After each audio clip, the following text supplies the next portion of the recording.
Sani, anggota Komisi 3 DPR RI, dan juga Abdul Fikar Hajar, pakar hukum pidana. Selamat siang, Bapak Arsul Sani dan juga Bapak Fikar. Assalamualaikum, Mbak Filka. Selamat siang. Assalamualaikum, Mbak Filka. Waalaikumsalam.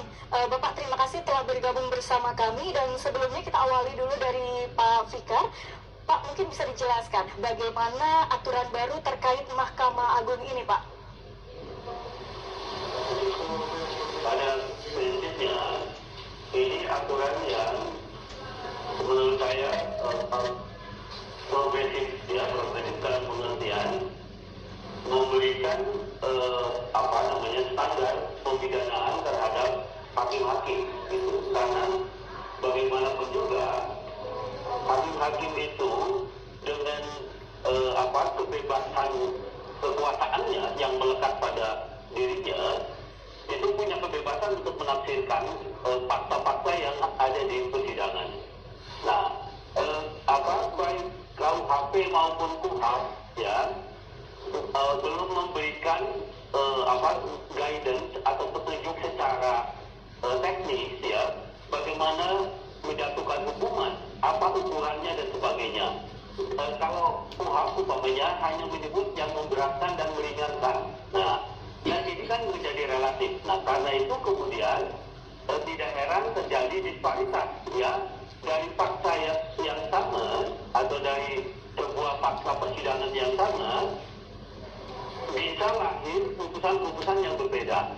Nah, ini tentunya tidak bisa disalahkan karena memang itu kebebasan menafsir gitu. Nah, tapi pada kenyataannya secara sosiologi meskipun kekuasaan kehakiman itu dinyatakan sebagai kekuasaan yang bebas atau merdeka dari intervensi kekuasaan apapun tapi pada prakteknya sehari-hari intervensi uang itu sangat merajalela di pengadilan-pengadilan. Nah, karena itu tidak bisa dihindarkan dengan kebebasannya itu kemudian bisa terjadi disparitas perbedaan gitu dari satu putusan ke putusan yang lain yang padahal fakta-fakta dan persoalan hukumnya sama gitu. Nah, karena itu saya menyambut mengapresiasi dan saya bilang ini sebuah langkah yang responsif dari Mahkamah Agung untuk memberikan panduan untuk tidak hanya memudahkan hakim atau mencegah disparitas kewajiban putusan atau kemudian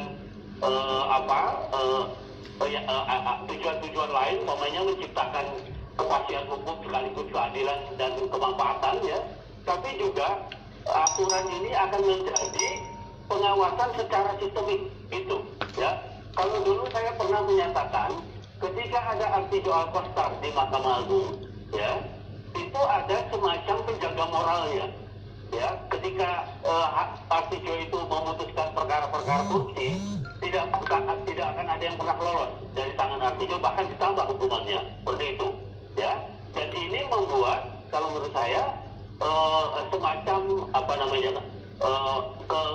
semacam perasaanku dan bagi hakim yang lain umpamanya untuk menghukum lebih rendah dari yang seharusnya.